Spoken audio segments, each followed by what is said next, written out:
Today, we have the pleasure of hearing from Chad Trim. Chad has been with Bonterra for nearly 6 years now in various MPO facing roles. In his current position, he is passionate about collaborating with his teammates and potential users to help them better manage their program delivery, measure outcomes, and increase reporting potential. Chad currently lives in Austin, Texas with his wife and puppy. So, Chad, I want to go ahead and pass it to you. Thank you so much for your time this afternoon, Chad. Yeah, absolutely. And thanks for that introduction, Ashley. Hi, everyone joining today. Like Ashley said, I am Chad, and I am one of the solutions architects here at Bonterra.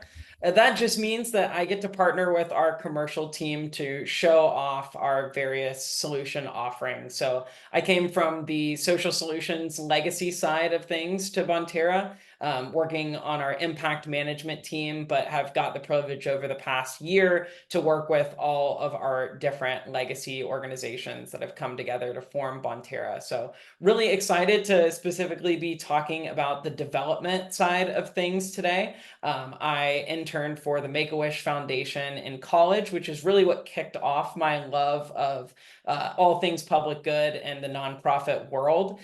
So really excited to be here with you all today and to talk about our main topic, which is summer tune-up. So what getting your nonprofit ready for fall should and can look like. So before we jump into the presentation today, I wanted to set a little bit of an agenda. So we're going to start by introducing what the importance of summer actually means for development programs. What does it look like practically to prepare for fall, and why is that important? We have three main takeaways that we want you all to go away from this conversation with today.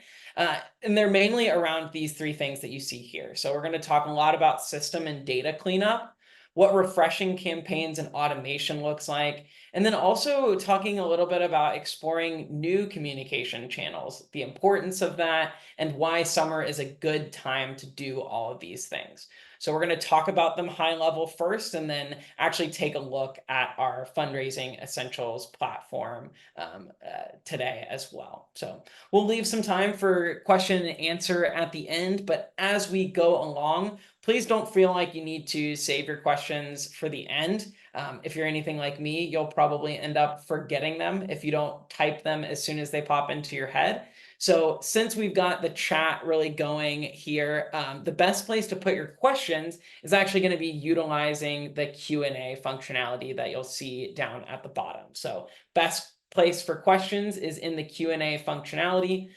If you, for whatever reason, can't figure out how to use that, you can use the chat, but they're much more likely to be seen if you use the Q&A functionality. So we'll have Ashley answer any ones that she can answer as we go along. And if there's something that she needs me to answer, we'll do a full Q&A session at the end of the conversation. So hopefully everyone who's going to be joining us has joined us now. Again, here is today's agenda. I'm Chad. If you're joining after the fact, let's get into the content here.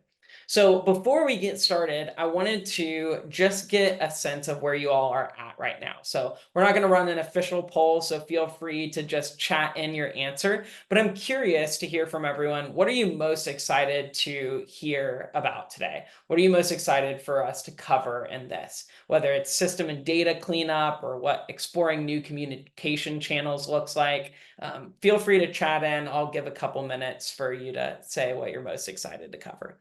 All of it. Okay, good answer. Seeing a lot of new communication channels. Okay, yep, yeah, diversifying communication is super, super important, especially these days. Seeing a lot of new communication channels and system and data cleanup. Yeah, that's one of my favorite things to talk about, is what clean data actually looks like within a system like this. Okay, we've got a template refresh, potential new avenues for fundraising. Yeah. A lot of that pairs with those new communication channels and utilizing new templates and things like that. So thank you so much for chatting in your answer. For everyone who said that you're excited to have all of it covered, the good news is we've got time here to talk about all of these different things. So getting started, I want to talk a little bit about setting a stage for why is summer a really good time to prepare for these sort of things. So summer sits really nicely in the middle of two extremely busy seasons for development teams. The spring conference season is winding down, but the fall gala and Giving Tuesday season has not quite ramped up. You're not quite yet starting to talk about those end of year fundraising campaigns. So summer is a great time to think about what you've done in the spring, utilize that to update your messaging for the fall, and be proactive about setting up those campaigns, refreshes, data cleanup, and things like that. So it's a great time to refresh your communication strategies and make sure they're ready to go for the busy fall and winter, but also test out any new means of communications and updated templates and things like that when it's maybe not as priority number one and there's a little bit less risk involved in that sort of thing. You don't want to be utilizing mobile messaging for the first time for Giving Tuesday when you've never tested it out before. So this is a great time to not only start to think about some of those things, but also start to try out those things in a less high pressure environment.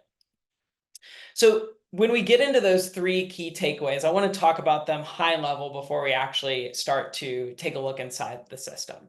So the first is system and data cleanup. The reason that this is so important is because of that overarching theme of good data in, good data out. If your data is not clean, if you don't have clean lists set up, if you are having tons of duplicate constituents in your system and things like that, it's very hard to be efficient with your outreach. So if you don't have efficiently created lists, there's much more likelihood of missing very important donors altogether, or doing the opposite of that and maybe reaching out to the same donor multiple times. It's great to do that with various different communication channels, but we don't want to be sending the exact same message to the same donor multiple different times, because we all have received either like a political fundraising text or something like that. That just gets annoying after a while if it's the exact same message, or maybe you just donated and then are receiving a message asking for another donation. So having one centralized platform and clean data is going to ensure that a lot of that is not happening. So we're going to talk about best practices for checking for duplicates and identifying lapsed donors and maintaining email hygiene, and then also talking about how you can protect donor information. So we want to ensure that GDPR compliance is up to date to protect that donor information and maintain trust between you and your donors. If they're reaching out to you in non-traditional methods of unsubscribing, we need to make sure that that is being denotated somewhere in the system so that you're not constantly reaching out to them when they've asked, maybe over the phone or in a separate email, to be taken off of your lists. The other thing that we want to cover today is what refreshing any current templates and automation looks like that you already have set up. So you probably spent a lot of time at the end of last year or beginning of this year prepping for the coming year. That is great. It is awesome to be proactive, but sometimes in the busyness of end and start of year, things fall through the crack. And so we want to make sure that all of those templates are up to date with the most up-to-date statistics and any sort of priorities or campaigns that you're wanting to lift up. It's also, like I said in the beginning, a great time to try out some new templates as well. So maybe you're a very seasoned development program and you've been utilizing the same templates for years and years. Maybe this summer is a great opportunity to refresh some of those templates. So not only change the messaging, but start over with brand new messaging altogether. So not throwing out things that have worked for you all in the past, but adding on additional templates and things like that too. This also goes into innovation of new communication channels. So we've got a huge new generation entering the development space, with Gen Z starting college and graduating and getting their own jobs and disposable income. They are a generation that is extremely passionate about the causes that they care about. They're wanting to donate to organizations like yours. The problem is reaching them.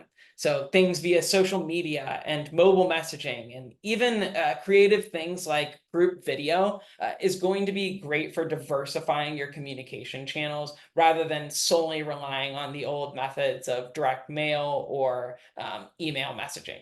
There is a time and place for those for sure. We're definitely not uh, asking you all to throw out those means of communication that have worked. But we are saying is that it's great to try some new communication channels as well that might be reaching a population that you've never reached before and really personalizing that messaging. So we'll talk a little bit more about that as we go on of why things like video messaging and mobile messaging work and best practices around those.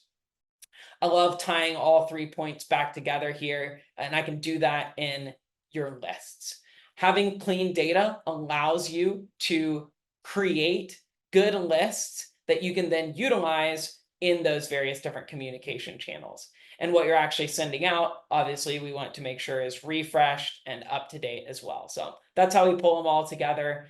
Good data, good campaigns that have been refreshed and looked at, all going into new and diversified communication channels. So hopefully that gives you all a bit of an overview of high level what we want to talk about today. So let's get into some more of the specifics and showing what this might actually look like in the system. So obviously, I'm not fully familiar with every single different system you all might be utilizing. Today, we are going to be looking at our fundraising essentials platform, but I want to gear this conversation towards all of you, no matter what system you might be utilizing. So while I'm going to be showing one of our solutions, a lot of these techniques and principles can be applied regardless of what solution you all are currently utilizing for your development and fundraising outreaches. So the first thing I want to talk about is cleaning up contacts. Contact records, whether they're for organizations or individual donors, are really the front line of your development system. So regardless of whether you're using a cloud-based platform like ours or a different CRM, or even utilizing just pen and paper and spreadsheets, you have to have some way of tracking your contacts and the information that you've collected on them. There are different things that you can do with those contact records, though, to make sure that the data is clean, up to date, and accurate on your constituents so that then you can be super secure in knowing that you're reaching out to the right people. One way to do that is to identify duplicates. So regardless of what system you're using, you probably have some sort of method for identifying duplicates. In our system, this is already built in, so it's part of standard practices. If you're currently working out of spreadsheets, there are various different ways that you can do that, but if you are using a cloud-based system, there's likely some way of lifting up those duplicates automatically. So you can see here, I can easily look for potential duplicates, mark them as whether they are or aren't. I can merge them if I do identify that this is someone as a duplicate. Obviously, I've only got one in here. It's just my example for the sake of demonstration. Hopefully you don't have a lot of duplicates, but the reason it's really important to identify them is if they are the same person, we want to make sure that they're not being reached out to multiple different times in different emails. And then vice versa, if they are different people, we want to make sure that we're engaging both of those separate donors as well, instead of just assuming that it's the same person. Who knows? This could be a really major donor that we're just letting go by without contacting because we think that they're a duplicate, even though they might not be. So that's one really easy way to make sure that your data is clean.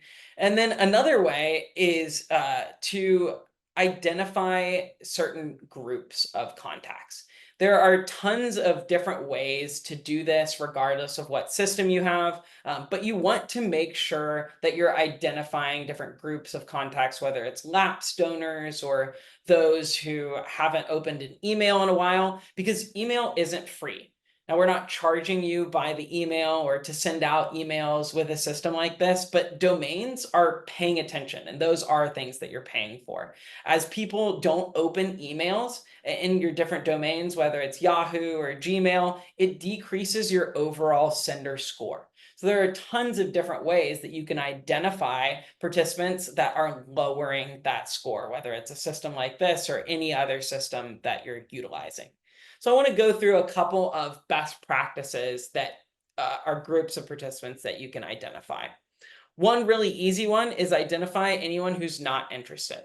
And what we do with that, it really depends. So, a really easy way to see that sort of thing is maybe to look at someone who hasn't opened an email in the last 6 months. We can see here that's a really large number of my constituents in the system.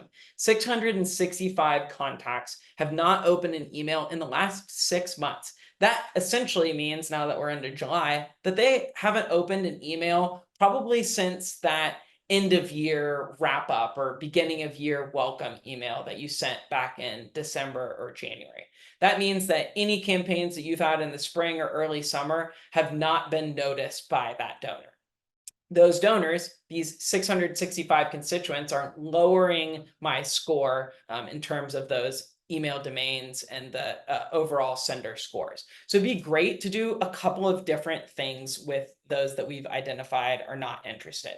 We can either remove them altogether from emails, or maybe just add them in bulk to a group where we take a break on email. So maybe we'll re-engage them next year or in the fall when gala season starts up, or really push towards them during Giving Tuesday. But there's no point in continuing to send out the same messaging to this group, because probably not a lot is going to change if we're not changing anything in terms of whether they're opening an email. So there's no use sending information to them that they're clearly not engaging with. Maybe you do have some sort of drip campaign or a creative way that you want to re-engage them. So this doesn't necessarily mean that we are suggesting all 665 of these constituents just get written off as a lost cause. There are lots of different things that you can do with those participants to also re-engage them as well. So as I start to refine these more, there's lots of different ways that I can filter this as well. So maybe I want to do anyone that's donated last year, but not yet this calendar year. I can identify that there's about 40 constituents that did donate some amount last year, but for whatever reason have not engaged in any of our campaigns this year. Now, there might be a number of different reasons for that sort of thing. Maybe they're really focusing in on other organizations, or they're in a financial situation this year that's not allowing them to donate as much. But it's definitely a constituency that's worth identifying and reaching out to, especially those that are still engaged in some way. So I can also add additional filters on top of this. Like maybe I want to see people who have donated last year but not this year, but I do know that they're engaged in some way because they have opened an email in the past 30 weeks or something like that. So they're engaging in our email content, but for whatever reason, they're just not donating. So there's a lot of different ways that you can start to add in different criteria to keep those email domains from thinking that we're spam, whether it's these ways that I've shown earlier, or maybe I want to show people that aren't opening emails but are giving, that I can try something else with. So for whatever reason, they're being reached through our online forums, but they're not opening emails and therefore are less likely to see information around events, galas, Giving Tuesday, and things like that. So they're engaged in some manner, but we want to make sure that they're engaged in all parts of our development organization. Another way to continue this cleanup is to look at people who have donated, but maybe don't fall into some sort of criteria that you all have set. So when I talk about groups, I'm thinking about things like major donors. You probably have some way of distinguishing that in whatever system you're using. And you want to make sure that you are following through with whatever criteria you've set for that sort of thing. So in ensuring that I've got all of my major donators highlighted, maybe I want to do something like identify everyone who over their lifetime has given more than $5,000, but is not, for whatever reason, designated as a major donor. So maybe you have a time period in which you go through and refresh these things, or maybe you have a system that automates it, but we'll pretend that maybe this is a refresh that I do every 6 months. So at the beginning of the year and then maybe in the summer is a great time to identify anyone that hasn't been marked as a major donor. So it's identifying the 4 participants that have over their lifetime given more than $5,000, but for whatever reason are not marked as a major donor. Now, especially someone like Dina here, she's given $21,000 over her lifetime. Definitely want to mark her as a major donor in the system. So lots of different ways that you can identify them into different groups that you're utilizing different campaigns for. Maybe your major donors receive different types of communication outreaches than just your regular donors do. Another great way to utilize grouping and things like that is for events. So if you are an organization that has a lot of events, you probably have specific groups for people who attend a lot of events. So maybe you want to do some similar filtering here. Anyone that's attended over 3 or 4 or 5 events this year goes into some specific designation or category. One thing I'll add here in terms of GDPR is that we want our systems like this make it easy to conform to regulations like GDPR and can spam by automatically inserting unsubscribe links into all of your emails. So if you have a system like that, make sure that you don't delete that section because systems like ours will already make sure that you don't email people who are unsubscribed. But sometimes, like I mentioned in the beginning, you will get that request to unsubscribe in a non-formal way. Someone calls you or emails you directly. Make sure you're actually recording that on their record to both comply with those regulations, like I've already mentioned, and just to be a good and decent person as well. Again, there's nothing worse than being reached out to by an organization or a company that you are sure that you've already hit the unsubscribe button on. So now that we've done a good amount of contact management here, got our nice clean lists to utilize for email and other methods of communications. Now we want to think about updating any content that's going out publicly. So thinking about and looking at language in my campaigns. Campaigns are probably something that you are being proactive about, which again, we are not here to dissuade anyone from being proactive. We're just here to talk about the ways in which we can continue to be proactive about those sort of things and ensuring that nothing is slipping through the cracks. So whether it's an evergreen giving campaign or something that you built out at the beginning of the year that's being sent out in the fall, we want to make sure that all of those campaigns are as up to date as possible. So we want to run through things like language to ensure that it's tied appropriately, that dates are correct, and that we're highlighting any new impressive metrics. So maybe you created these campaigns a long time ago, or you refreshed them at the end of last year, but it was before maybe you crunched the numbers on your end of year campaigns. So maybe you didn't go back in the spring and update those numbers. If you had an increase in giving year over year in your fiscal year 2023 from 2022, that's a great thing to highlight in a campaign like this.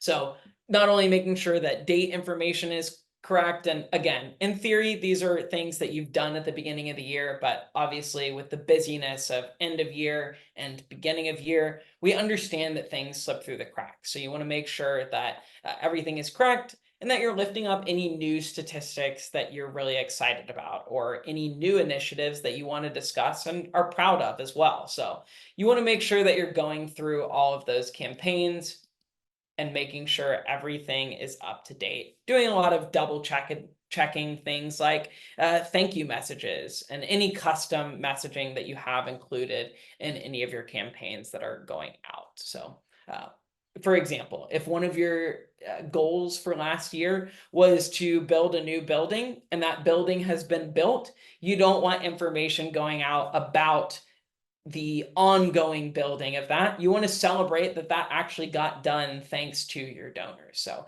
ensuring all of that information is up to date. So I'm not going to go through every single campaign today, but I definitely recommend that that is something that you take some time this summer to do. It's obviously not fun going through all the campaigns that you've either built years ago or built at the beginning of the year using a lot of time and effort, but it is very necessary to make sure that all of that information is in tip-top shape so that your efficiently contacting your constituents and using efficient language and things like that. So all of that then goes into your various different communication channels. And email is another great way to make sure that everything is up to date. So email blasts are mostly going to be one-offs, but if you have any emails that you were proactive and created early in the year to utilize this summer or in the fall, maybe you're really proactive about the email blasts that go out for gala season or Giving Tuesday. It also makes sense to go back through those and make sure that you apply the exact same updates that you did to your campaign messaging to any communication messaging as well. In terms of messaging, it's also a great time, like I said in the beginning, to try out new things as well. So maybe you've been utilizing the same templates for a number of years. It's a great opportunity to go in and review those templates, see which ones are working and which aren't working as well. So each of your individual templates, making sure they're up to date and that they're performing in the way that you want them to perform, and also see if you want to create any new templates. Our system, we're constantly rolling out new templates. So if you have a system like this where there are pre-built templates, it's great to go in there and see if a new layout has dropped, as the kids these days say. So making sure all of that is up to date with your statistics and your branding as well. So especially if you have any sort of branding change, there's tons of different collateral that probably exists within your system. Sometimes one or two pieces that maybe you don't use as often might slip through the cracks. Summer is a great time to ensure that that sort of thing is not happening. So if you have a seasoned development team, you're probably already utilizing email. So I don't want to belabor that too much. This is the most common method of contact that organizations are using. So in terms of starting to dig into new methods of contact, the main two that I want to talk about today in terms of diversifying your methods of reaching out is going to be group video and text messages. So with our all-in-one platform, our guided fundraising essentials platform, all of that is built into the same tool. There are huge benefits to having an all-in-one tool like this because you're not having to silo off your different teams or your methods of communications. But regardless of whether you have an all-in-one system or not, I definitely recommend checking out some sort of system that does either group videos or text messages, because those are two huge ways to reach not only your current constituencies in new and creative ways, but also new and untouched, often younger constituencies as well. Group video is one that I love highlighting in here because I have actually been in a position of using group video before. I used to be on our commercial team, and at one point we were utilizing a group video platform for our outreach. So instead of cold calling, which no one loves cold calling, we had an alternative method of recording a video. I had my little whiteboard that I would put the person's name on, and I would send out a personalized video message asking for a meeting to tell them more about our impact management tool. I got a ton of great response on that, not even because of the content of the message, but just because it was a diversified method of contacting. A lot of the program directors and executive directors that I was reaching out to had never received a video message from someone at a solutions company like ours. So it was a great way of engaging them in a new way. So it's not only great to translate this to engaging new donors, but also diversify your outreach to your current donors as well. So if this isn't something that you're utilizing, it's really great for thank you messages. And like I said, engaging new donors as well. It's a great way to just personalize things to that specific donor, but then also highlight some of your initiatives in a cool and creative way as well. So if you are already utilizing video messaging, this is a great time to update some of that video messaging. So maybe you have a thank you video that's over a year old. Chances are, if it's been a while since you've refreshed it, your donors have probably already received that. They're clicking on the email and they're seeing the exact same thumbnail with your development director's face there. probably not going to click it if they've already seen it before. So it's a great time to take the time to record new videos, whether it's a thank you or a new outreach or something like that. And if you haven't utilized video messaging in the past, highly recommend finding an intern or the executive director or someone in your organization that is comfortable being in front of a camera and just try it out. Record a couple of thank you messages that are extremely low stakes, send them out and see what sort of feedback you're getting. Again, while it's low impact and low stress in the summer, so that then if it is something that clicks with your constituents, you're able to really hit the ground running in the fall and utilize things like video messaging for gala season and Giving Tuesday. This is also a great way to utilize those cleaned up lists and automate some of your messaging that is still personalized as well. So you would think those two things go against each other, but they really don't. Automating a thank you video is really great way to still make it more personal than an email that you're sending. So the other method of communication that I want to talk about is mobile messaging. I would say that mobile messaging is even more important than group videos. Group videos, I would say, is a great creative way to diversify your methods of communication, whereas direct messaging is, text messages is something that you really should be doing at this point. So again, reaching new constituencies is really helpful, and reaching people in different methods as well. So for things like Giving Tuesday, it's great to use mobile messaging because people are going to be less likely to click multiple emails in a given week than they are likely to click on multiple text messages in a week.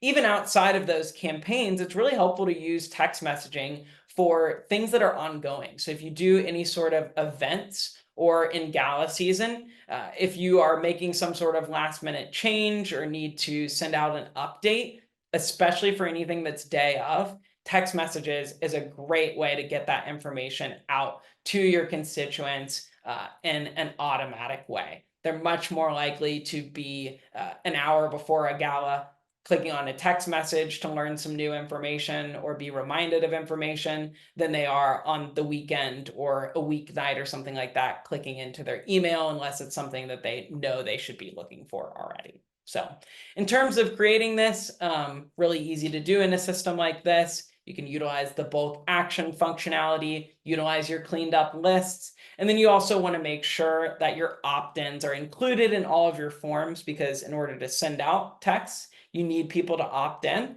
So you want to make sure that any front-facing forms are giving people the opportunity to opt into this type of communication. Want to close with talking about a few additional things that aren't in the system automatically, but are more manual, but great things to do when you've got some extra time in the summer. Those are things like if you have a mail house, they're usually going to send you a spreadsheet with updated addresses at some point during the year. Again, not a fun thing to come through and update, but when you've got some extra time in the summer, it's a good thing to do. So hopefully getting a visual look at the system helps you all conceptualize some of these things a little better. So before we get into a wrap up here, I just want to quickly go through a recap of some of the things that we've talked about. Let me reshare my screen here, and you all can be thinking about those questions that maybe you haven't asked yet, but are just itching to ask and get answered in a Q&A session. So to recap what we covered today, summer is a chance to slow down, recover, and prepare for a busy fall. It's a great time to be proactive when you've got some extra time. What you should be doing with that extra time, hopefully, was very clear in this presentation today. System and data cleanup is the #1 thing. You cannot efficiently utilize your methods of contacting constituents unless you've got clean data. You want to make sure you're contacting the right constituents for efficiency's sake. And you also want to make sure that your messaging that you're sending out to those cleaned up constituents is up to date. So up to date messaging in terms of campaigns and forms with the correct dates and highlighting new statistics and things like that. And then using all of those things to innovate and explore new communication channels to diversify your outreach methods. meeting donors where they're at is something that we love to talk about. And mobile messaging hopefully was highlighted as a great way to reach your donors efficiently. Something that I don't have a point on here for, but definitely should have put a point, and something that I really want to remind you of. And if you don't remember anything else from the conversation today, please take this away. Take some time off this summer. We definitely understand that development teams can often be overworked in the spring and fall. So please make sure that you're taking some time for yourself. Just because you work for a nonprofit organization does not mean that you need to be a martyr for that cause or for that organization. So make sure that you're taking some time for yourself and being proactive in that way with your mental and physical health before you get into the busyness of the fall season. So again, really thank you all for joining today. And now I want to get into a quick poll before we do Q&A. This one is actually going to be a poll that Ashley launches. What are you most excited about trying out now in your own development team and whatever system you all are utilizing? I'll give you all a couple minutes to answer that poll.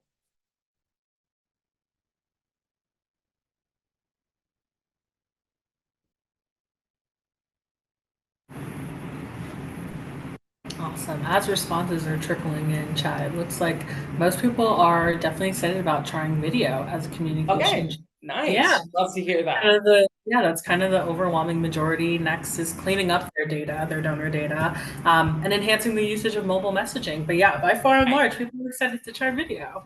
Awesome. That is great to hear. Love that diversification of communication methods. Awesome. Yeah, we have a couple of questions that have trickled in here. So, if we want to go ahead and kind of shuffle into the Q&A portion, one of Awesome. the questions that we had come in came from Rebecca, and she asked if when you create your video messaging, do you then email it or that do you text it, or is there a preference on which one? Yeah, that's a great question. And I think it really just depends on what communication methods you all are utilizing. It's a great thing to maybe try out this summer. Try both. I don't have a strong recommendation either way, whether a text of a video is going to resonate better with a constituent than email. I think it kind of depends on what your constituency trends towards already. I'd say if email is something that you're already utilizing and you haven't really dived deep into mobile messaging, I would recommend using the video and email first if that's something that your constituents are already used to utilizing. If you're already utilizing both, then maybe try out both and do some A/B testing with which works better. So there's no right or wrong way to send out those videos. It really depends on your unique teams and your unique constituencies. Yeah, awesome. We also had another question come in from Lisa, which Lisa asked, does Bonterra have forms regarding accepting mobile messaging permissions that can then be sent out? Yes, so that sort of thing is included in any sort of messaging that goes out directly through our systems. That will be at the bottom of an email opt-in as well as opt-out can be. So the opt-out is automatically included in any sort of email communications, and then it's really easy to add opt-in messaging to any of those forms as well. And there should be templates already within our guided fundraising platform for that sort of thing, since that is absolutely a best practice. Awesome. We had a question come in from Susan about QR codes since once you posted yours. She wants to know if QR codes are effective. Do you use them? Do you recommend them? Yeah, it sort of depends on what you're utilizing them for. I'd say QR codes are extremely helpful for any sort of in-person events. So if you have some sort of volunteering event or a gala and you want to put QR codes on the table in some way that take you directly to a donation page or a sign up form or something like that, I think that QR codes can be extremely helpful in that sort of thing, especially since post-COVID, most people are used to utilizing QR codes from things like restaurants these days. We're definitely seeing a lot of nonprofit organizations utilize them more and more. Right, definitely. I'm very used to the QR code between at work, personal, at restaurants. So yeah, people are used to them now. They're not as foreign as they were, pre-COVID maybe. Awesome. Exactly. And then I had a question come in from Barbara who asked, what platforms use group videos and how would you do a group video? Yeah, that's a great question. So I'm only really familiar with the ones within our suite of solutions. So I'm fairly certain all of our um, fundraising platforms include group video in them. In terms of other ones, I'm not super familiar with like other solutions not within the Bonterra family that utilize group video. But that's definitely something that I would encourage anyone to do research on, especially if you're already utilizing a system. Definitely see if whatever system you're currently utilizing includes that ability. Definitely.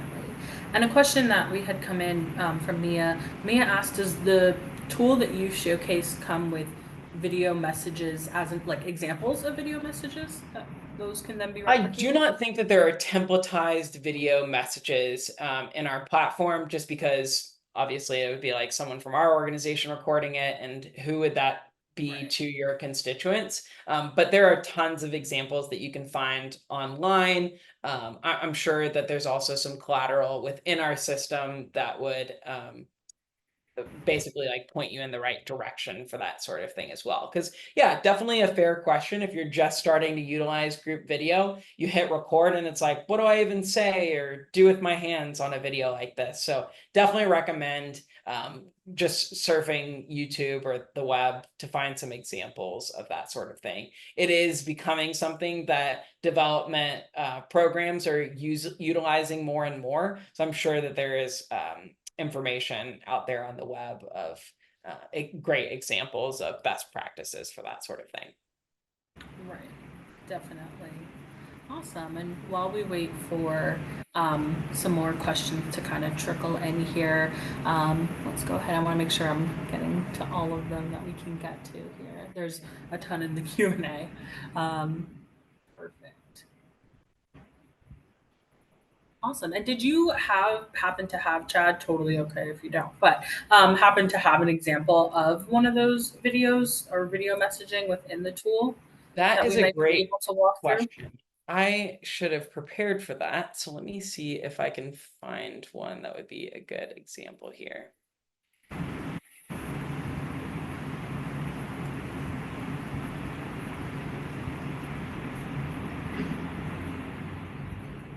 If you don't have one readily available, we can definitely follow up with Yeah, this afterwards yeah. for Let me sure. find one that we could maybe follow up with in the Perfect. email that gets sent out to all the attendees. I just don't want to Okay. click on something in here that was it's a test that doesn't end up being a good example, especially because I don't have any recorded in here, so I don't want to embarrass one of my teammates. No I get embarrassment. an Yeah, approved folks. one to send out. Right. Yeah, folks, we will follow up with you after the session, and I'll make sure to include that in our follow up email with an example of one, and it'll go over, and it'll just be as an example for you to use and kind of build upon. But perfect. Yeah. And what I do want to say, folks, if you do have other questions that you think might be better suited for kind of like a one on one conversation with someone like Chad, or if you are interested in kind of seeing more of some of the tools that Chad showcased this afternoon, I'm going to go ahead and launch a quick poll here. Again, feel free to fill that out, and I can have one of our colleagues reach out to you if you are interested, if there was something that you'd want to kind of get some more clarification on, if you'd want to answer or, excuse me, ask a question in that one on one setting.